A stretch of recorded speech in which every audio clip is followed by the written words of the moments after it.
मित्रांनो, 2026-27च्या 11वीच्या ऑनलाईन प्रवेशांना सुरुवात झालेली आहे आणि आतापर्यंत झिरो राऊंड तसेच प्रवेशाची पहिली फेरी ही आटोपलेली आहे.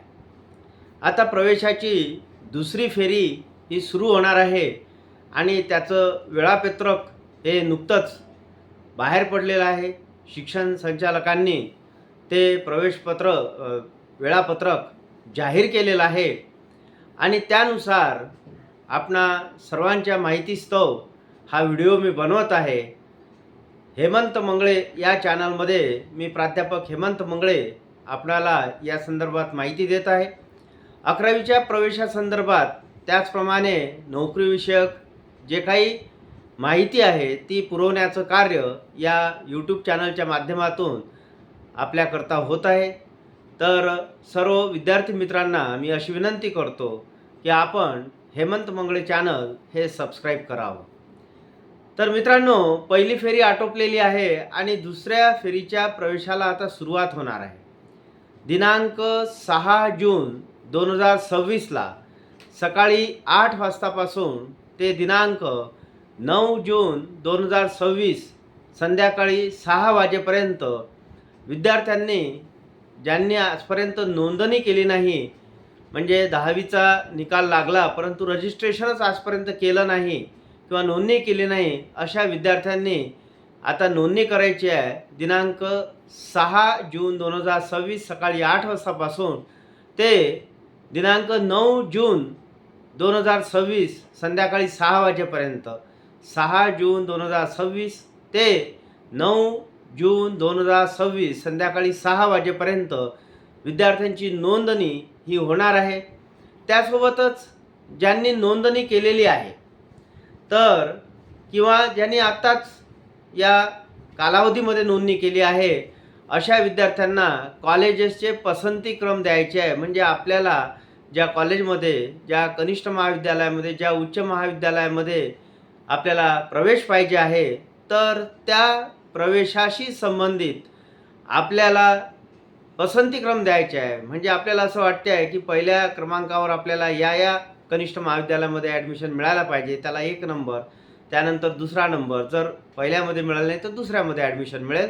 अशा प्रकारे 1 पासून ते 10 पर्यंत कॉलेजेसचा पसंतीक्रम आपण देऊ शकतो. उच्च माध्यमिक विद्यालयांना पसंतीक्रम देऊ शकतो.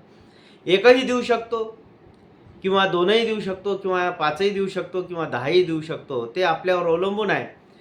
तेव्हा आपण पसंतीक्रम द्यायचे आहे. जास्तीत जास्त पसंतीक्रम दिले तर आपल्याला आपला प्रवेश सुगम होऊ शकतो आणि म्हणून 10 पर्यंत पसंतीक्रम देण्याची व्यवस्था ही केलेली आहे. त्यासोबतच कोटा सिस्टीम आहे. कोट्यामध्ये 3 कोटे आहेत.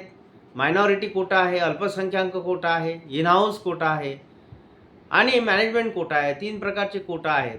तर त्यामध्ये सुद्धा आपण प्रवेश घेऊ इच्छित असाल तर तशा प्रकारची नोंद त्या कोट्यामध्ये करायची आहे. त्यासोबतच पुढचा फॉर्म कॅपचा सुद्धा भरायचा आहे. हे सुद्धा लक्षात ठेवायचं आहे. पुष्कळदा विद्यार्थी चूक अशी करतात की फक्त quota yes, in house quota yes लिहिल्या जातं, म्हणून काही तुम्हाला त्या कोट्यामधून प्रवेश मिळणार नाही. इन हाऊस कोटा यस म्हटलं किंवा मायनॉरिटी कोटा यस म्हटल्यानंतर तो जो कोटा आहे, कोटा ही जी टॅब आहे त्या टॅबमध्ये जाऊन ज्या कोट्यामधून आपल्याला प्रवेश पाहिजे आहे तर त्या टॅबमध्ये संपूर्ण माहिती भरायची आहे. त्यासोबतच कॅपची जी टॅब आहे तर त्याच्यामध्ये सुद्धा आपल्याला पूर्ण माहिती भरायची आहे आणि अशा प्रकारे आपल्याला त्या दोन्ही गोष्टी लॉक करायच्या आहे. म्हणजे रजिस्ट्रेशनची जी टॅब आहे ती सुद्धा लॉक करायची आहे आणि आपण ज्या कॉलेजेसला पसंतीक्रम वगैरे दिल्यानंतर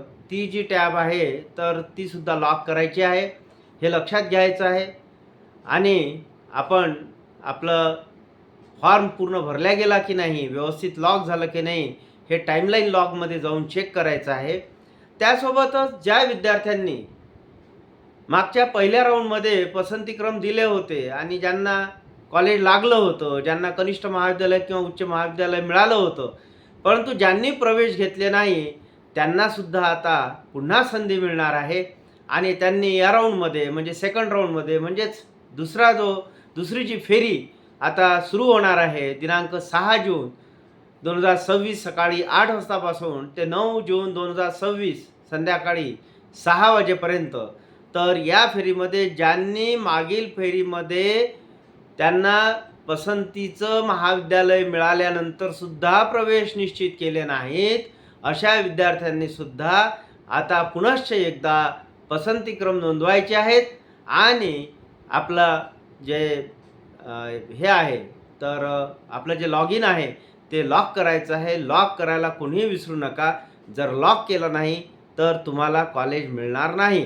तर अशा प्रकारची अत्यंत महत्त्वाची माहिती 11वी प्रवेशासंदर्भात मी आपणास देण्याचा प्रयत्न करला.